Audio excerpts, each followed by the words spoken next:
Let's talk about what I call the most foundational law. So the law of belief, right? So the belief is what I found to be is the building blocks of the mind. So based on what beliefs you have, it can determine what thoughts you have, what emotions you have, and what actions you take, and also what type of reality that you will create. So that's one of the main things I realized even when I was studying Abhidharma Buddhism, is that this ability for the thoughts to determine, especially your beliefs, to determine your emotions, actions, and reality, right? And I found that specifically your beliefs you carry can either imprison you or free you, right? And some of us carry certain belief systems that we carry from our childhood, believing that we are not good enough. We sometimes criticize ourselves, and then we believe there we cannot accomplish our goals. Some of these beliefs we carry and we are programmed into from our childhood, and then it could be sometimes coming from our family as well, families as well, extended family and so forth, right? Again, it's not, we can't really blame anyone in our family because they went through the same challenges in their childhood that they are programmed by, right? So you will see that a lot of your beliefs, right, a lot of your thoughts are actually programmed during your childhood, and during by your family or by your friends and by society. And what happens is that, as we talk about, as I said before, your reality is influenced by these beliefs. Your actions are influenced by these beliefs, right? So they can have a huge impact in what type of life you live. And it becomes our responsibility to use our conscious mind, right? We'll talk about conscious mind more and more, but it becomes our responsibility to observe what are the beliefs we have, and choose beliefs that empower us. And I would say is one of the main things that determines the direction of your life, and the level of success or level of failure, all determined by the beliefs you carry. And then because the beliefs yield to different emotions and different actions, it can have a profound effect on your reality because of that. So if you can control your thoughts, or if you, specifically if you can control your beliefs, you can control your mind. And if you can control your mind, you can accomplish anything, right? So this is one of the main things that I found in my search. Okay. So what are the benefits, right? So what are the benefits and penalties, right? What are the riches and penalties that is associated with being able to control your mind versus you won't if you didn't control your mind. So let's look at some of the penalties that you would need to pay if you fail to control your mind. And again, I'm literally these some of these examples that you see is actually looking at back my own life, right? So I realized when I couldn't really control my mind, when I couldn't control my emotions, when I couldn't control my thoughts, there was a lot of fear and worry. I would continually think about how I failed certain projects in the past, and therefore my life is a mess, right? I would think like that. And I realized when I couldn't control my thoughts, and I realize more and more now how your thoughts can lead to different type of illnesses and diseases. Even the word disease, right? You can see if you break down into if you split from the middle, right, it says this ease, right? So I realized my thoughts were leading me to be in a at lack of ease or disease, right? So that led to, I realize now more and more, is that led to aspects, things like diseases like burnout and sadness or depression, right? So that's what I actually struggled with for a while before as well. Even I had successes in my life, I really didn't know why I'm feeling sad. It didn't make any sense to me, but I also didn't know how to control my mind properly, right? So that's one of the things I noticed for myself. And there was also a lot of indecision and doubt about how to proceed in my life, how what would happen, certain stages in my life, with my work, with my relationships, with my finances. So there was a lot of indecision and a lot of doubt that affected these things. And I remember there was a time that I was very frustrated and discouraged as well. And I feel like even some of the projects that I started in the past didn't really go the way I want, and that really discouraged me. And I couldn't really figure out what is the problem here. I'm doing all the actions. Why can't I be consistent with my projects? Why can't I be consistent with the actions I take? So this was a major issue for me, specifically because I was personally running to these issues and I wanted to find a way to solve them. And I realized, things, when one of the penalties you would pay when you don't take control of your mind is that you would have financial trouble, right? Because if you're unable to control your mind and direct your mind to a way that you contribute to other people's lives, you're not going to make money. That's just the reality of it. It's not because money is evil or anything like that. Money is just simply an exchange of resource, right? It's basically a symbol that tells you, this is how much you contributed to the world. So the world is now is giving you back. That signifies how much you gave back to the world, right? So one of the things that you will have a struggle with is we don't control your mind, is that it's challenging to contribute to the world in a consistent way, right? And also, when you don't know how to control your mind, you will also struggle with things like envy, jealousy, and things like greed, right? You see that when many people, especially when they don't have what other people have or want what other people have, because they don't know how to get it, they have envious and jealous thoughts about them, about others, and they also beat themselves up over it, right? Sometimes they criticize themselves for not having something, or they criticize others for having something, and this doesn't really set you in a good path, right? Again, these are some of the things I personally struggle with. So that's what I'm saying. I didn't want to have these emotions. I love people. Why am I feeling envious and jealous when I don't want to, right? Why do I feel anger and hate towards other people when I don't want to? Especially,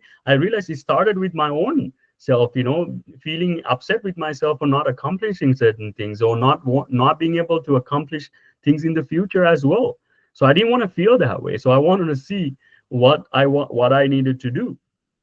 And also, I realized superstition also played a huge role. So specifically when I was reading about Buddhism and Christianity, I started to believe, especially when I was learning about Christianity, that I found God to be a punishing being, because I didn't know what he was talking about the mind. And especially when I was learning things about like karma and things like that, I started to believe karma is always coming in, you know biting, hurting me. And I thought it was basically coming from my, what I've done in the past. And what I now realize is karma is, it can be looked at that way if but I realize you can use karma for benefit as well, where it literally says what you do unto others is done upon you. If you do good to others, goodness comes, right? So if you give to the world, the world will give you back, right? But the thing is, how can I give to the world when I'm so sad and upset and feeling frustrated in life? So I needed to change that. So what I discovered is that when you do start to take control of your mind, there's a lot of riches to be had.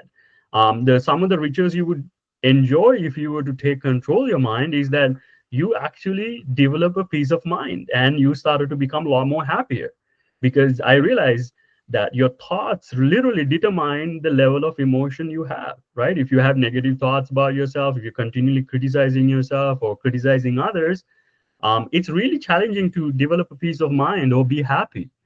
And the same token, right? If you are more happier and have a more peace of mind, you will have better health. This is again something I realized personally, is that when I have when I have less issues with people, when I have less challenges with people, I tend to be in a better health, right? So, and then when I have more challenges with people, I started to see that I started to get aches and pains, and even like things like I had high blood pressure actually at that time. So I was wondering, why is this coming when such a young age? So these are some of the things I personally went through. But when I started to control my mind, learn to forgive myself, learn to forgive others, and control, basically forgive means letting go of negative thinking about yourself and other people, I started to have a lot more better health.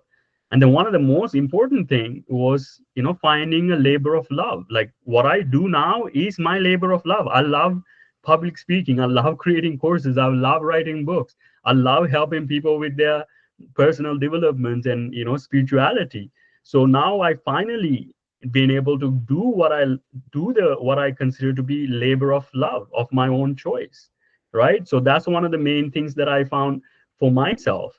And you will see the same thing if you're having a hard time finding what you love to do, having a better control of your mind, right, will allow you to find your labor of love. And I think that's everybody's destiny. I think why we came here to do is not to just, imprison ourselves doing things that we don't love or continually take vacations. I think we came here to both, do have vacations, but also do what we love to do and contribute to the world in a way that we love the best, right? That we enjoy the best, right? So I realized even when I used to be in my career that, especially when I was doing digital marketing, if somebody would ask me to do like a complete work, I was like, I don't know about that. I'm actually on break right now, or I don't work after 5 o'clock, right? But now it's not the case. Now, if somebody asks me to do something related to this stuff, it's like anytime I'll be up for it. I'll be ready for it, right? So I now work about easily 10 to 12 hours a day, developing courses, writing, working on developing workshops, writing my articles. So it's have become the labor of love that I wanted. So that had made a huge difference in terms of finding my ideal career and ideal path, right? All this is because I decided to learn how to control my mind. And one of the main things that I've started to experience is that I've learned how to be free from worry and fear. So I cannot say there's, completely it's gone. There's a lot less things that worries me and make me fearful, simply because I know if I want to have something in my life, there are specific steps I can follow to get it, right? And I didn't always have that confidence. I didn't have that belief in myself before, but because now I know what to do with the mind in order to achieve something, I'm able to be less fearful, less worrisome.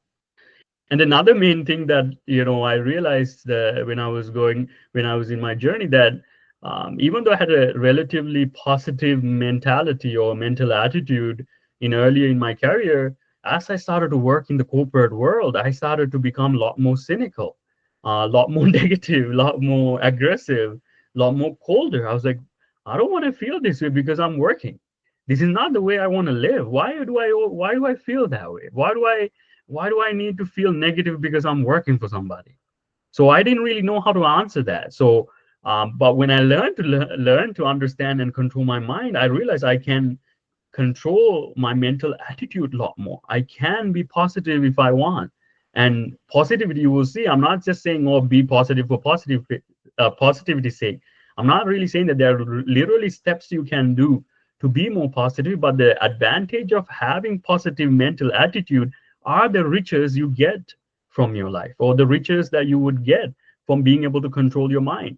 So I realized that positive mentality not only just puts you in a better mood, it actually started to attract better things to your life. Okay, so that's one of the main things that I started to notice. And then the material riches of your quantity and choice. Again, this aspect of it, I'm still working my labor of love, so I'm still getting slowly richer. So this is something I realized, is that over the last 2 years, I realized that my income started to go up. I'm able to do things that make money more. So I felt so hopeless and helpless of figuring out how do I make money, because I literally left my career that was paying me good money. But now when I'm in a business or in an area that I don't know anything about, how am I going to make money? Right? But I realize the more I'm able to control my mind, the more I'm able to use my mind to contribute to others, because I can contribute to others more, and go that extra mile. And we'll talk about the value of going that extra mile. It have reflected in my riches and finances. So that's one of the things I will tell you as well. So learning to control your mind have a lot of benefits. It's not just a good idea. It's not just for peace of mind. I mean, obviously, that's the most important thing I would say. There are a lot of other benefits associated with being able to control your mind. Okay. What I found, so this aspect, so the great secret I came across when I was, especially understanding this specific law of belief, is that whatever the mind can conceive and believe, the mind can achieve, right? Again, whatever the mind can conceive and believe, the mind can achieve. Again, I learned this. This is not something I came up with. This is something I discovered. Specifically, this code or this secret is talked about in a book called Think and Grow Rich by Napoleon Hill, right? So that's a highly recommended book for you to learn about the mind. And he talks about much of the book actually talks about the mind, how to use your mind to become richer, not just financially, but all aspects of life. So this is a major secret that I found is that if you can think about something that you can have, and if you can really believe you can have it, the mind will make it, mind will bring to you, mind will achieve it for you, right? So that's one of the main things that you will see. And I will show you how to conceive ideas, how to improve your belief, right? I can help. That's what I will help you with, so that you can convince the mind, whatever the mind or whatever the thing that you want to have in life, right? How do you increase your belief in yourself? How do you increase the belief in the fact that you can achieve that, right? So when I started to start these practices, right, like learning about law of belief, learning about the mind, I realized I'm able to achieve a lot of things than I did before, right? So that's one of the major great secrets I found when I was in my search. So one of the main things I also found is that choosing beliefs that empowers you. So and then once you find those specific beliefs that empower you, how do you update that? How do you update it your, or how do you reprogram your mind to do that? So one of the main ones that we will talk about more and more, especially in the coming sessions, is that this aspect of how do you set goals properly, right? The secret of goal setting, right? Because I realize, many people say that they have goals, but there's a specific way to set goals that your mind agrees with it. Instead of rejecting the idea, oh, that's not possible or that's doubtful, there's a specific way to set goals, and there's a specific way to do planning and then taking action. So we'll talk about, when we're talking about in the next section, on the law of cause and effect, right? And then this aspect of law of substitution. So identifying and changing beliefs. How do you properly do this? Instead of giving up on, when I started initially, changing beliefs was really hard thing for me. I didn't know the mechanics associated with that. So now I found a specific way, even when I'm doing my program, my master's in psychotherapy and counseling, especially in spiritual care as well. There's a specific way you can identify and change beliefs. So that's what I consider the law of substitution that we will talk about. And you realize that even though you change your beliefs, there's certain repeating that needs work, that needs work, or that your mind needs. So the law of repetition, especially repeating empowering beliefs, become a very important thing in order to really understand how to implement these specific beliefs and these specific ideas. Okay.